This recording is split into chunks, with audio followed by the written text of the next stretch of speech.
चलिए, आज हम राखानदार की रहस्यमयी और डरावनी दुनिया में चलते हैं। ये कहानी है जंगल के एक ऐसे रखवाले की जो बहुत पुराना है और बहुत ताकतवर भी। तो ये कहानी शुरू होती है बीच से, एक भयानक, तेज रफ्तार बुरे सपने के बिल्कुल बीच से, जहां कुछ भी ठीक नहीं है। कहानी हमें मिलाती है कुबेर सिंघानिया से, जो इस वक्त पूरी तरह से बिखरा हुआ है, घबराया हुआ है। सोचिए, वो अमीर है, नशे में धुत है और एक बेचैन कर देने वाले फोन कॉल के बाद अंधेरे हाईवे पर अपनी 5.5 करोड़ की गाड़ी भगा रहा है। और फिर अचानक सड़क के बीचों बीच एक साया उभरता है। ब्रेक लगाने का वक्त ही नहीं है।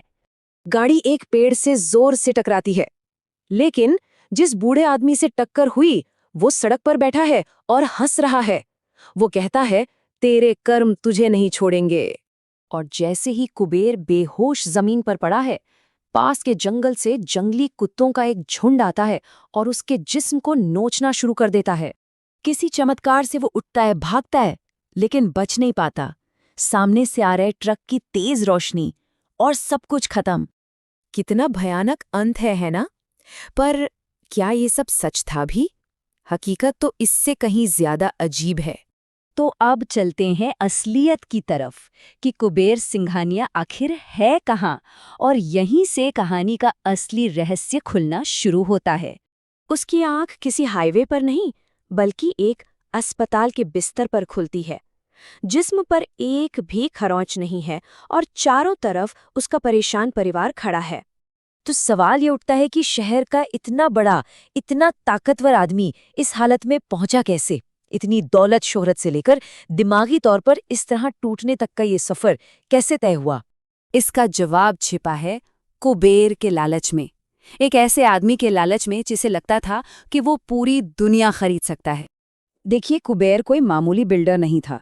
वो तो कंक्रीट का बादशाह था। शहर की 90% इमारतें उसी की थीं। मतलब उसके पॉलिटिकल कनेक्शंस इतने तगड़े थे कि कोई उसे छू भी नहीं सकता था। उसका एक ही मंत्र था, पैसा कभी नहीं हारता। और बस इसी सोच ने उसे उसके अगले शिकार की तरफ धकेला, 100 एकड़ का एक घना हरा भरा जंगल। लेकिन ये जंगल अकेला नहीं था, इसका एक रखवाला था। एक ऐसी ताकत जिसे कुबेर ने बहुत बहुत हल्के में ले लिया था।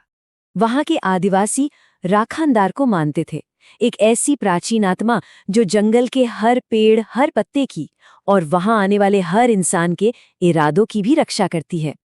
और ये बात बहुत दिलचस्प है कि जंगल के रखवाले का ये कॉन्सेप्ट दुनिया भर की कई संस्कृतियों में मिलता है। नाम भले ही अलग अलग हों, वन देवता, जंगल बाबा, बूढ़ा देव, पर काम एक ही है, जंगल की हिफाजत। तो जब कुबेर का पैसा आदिवासियों को झुका नहीं पाया, तो उसके घमंड ने उसे एक बहुत ही बुरे रास्ते पर डाल दिया। उसका लालच हदें पार कर गया। पहले उसने रिश्वत देने की कोशिश की। जब वो नहीं माने तो उनके जानवरों में जहर मिला दिया, जंगल में छोटी मोटी आग लगाने शुरू कर दी।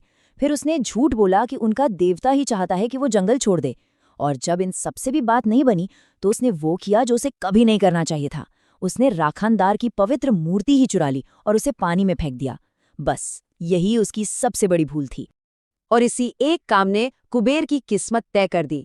जंगल का पूरा गुस्सा अब उसके अस्पताल के उस छोटे से कमरे में उतर आया था।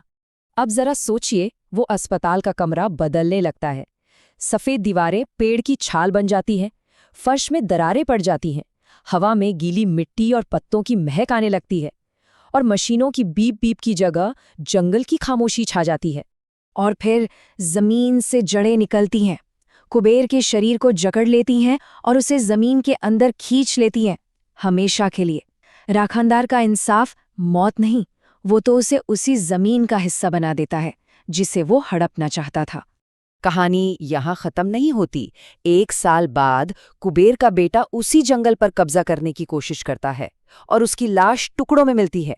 ये एक सीधी सी चेतावनी है कि राखानदार की सुरक्षा हमेशा रहेगी और जो भी जंगल पर बुरी नजर डालेगा वो बचेगा नहीं।